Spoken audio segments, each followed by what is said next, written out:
শরীফ ওসমান হাদিকে Dhaka medical college হাসপাতালে।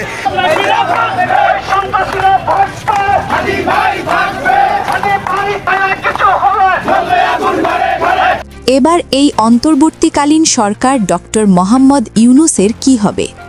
একদিকে মৃত্যুর সাথে লড়াই করছে জুলাই যোদ্ধা ওসমান হাদি। তিনি আজ বিকালে ঢাকার একটি রোডে রিকশায় চলাকালীন সময় হাদিকে উদ্দেশ্য করে দুইজন বাইক চালিয়ে এসে হাদির মাথায় গুলি করে। সূত্র বলছে হাদিকে মারাই ছিল সেই দুর্বৃত্তদের মেন উদ্দেশ্য, যারা এই ২৪-এর আন্দোলনের সময় নিজের জীবন বাজি রেখে এই আন্দোলন করেন। এই দেশটি এই অন্তর্বর্তীকালীন সরকার ডক্টর মোহাম্মদ ইউনূসের হাতে তুলে দিয়েছে। সেই অন্তর্বর্তীকালীন সরকার এখন নিরাপত্তা দিতে পারছে না সেই জুলাই যোদ্ধাদের। আজ হাদি, কাল হাসনাত, পরশু সার্জিস। এভাবে যদি একে একে সব জুলাই যোদ্ধারা এই দুর্বৃত্তদের কবলে পড়ে যায়, তাহলে এই ইউনূস সরকার ও তার প্রশাসন থেকে কার নিরাপত্তা দিবে, এমন প্রশ্ন সাধারণ জনগণের।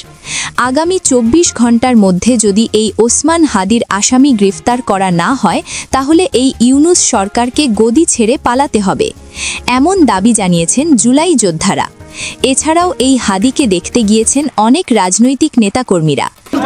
অন্তরের গভীর ব্যথা নিয়ে এখানে দেখতে এসেছিলাম। তাকে ওটির ভিতরে অপারেশনের জন্য নেওয়া হয়েছে। তার চিকিৎসা ক্ষতিগ্রস্ত হতে পারে, এই জন্য আমি ওটিতে ঢুকি নাই, ওটির বাইরে ছিলাম। তার দুজন ভাই, তার বোন, আত্মীয় স্বজন, তাদের সাথে কথা হয়েছে।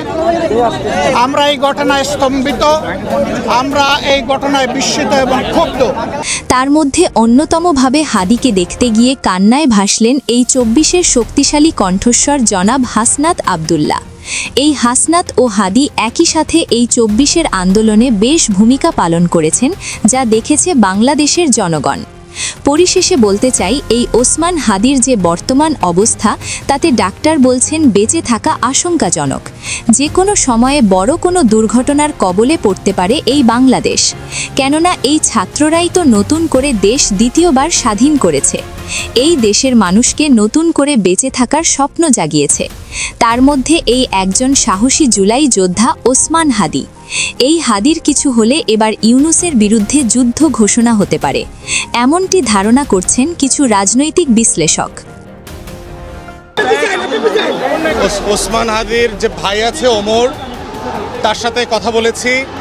তারা আজকে যে ক্যাম্পেইন করতেছিল আপনার বিজয়নগরে, সেই সময় ক্যাম্পেইন চলা অবস্থায় তারা রিকশায় ছিল। এই সময় এসে মোটরসাইকেলে যে যারা গুলি করেছে তাদেরকে আইডেন্টিফাই পর্যন্ত করা হয়েছে।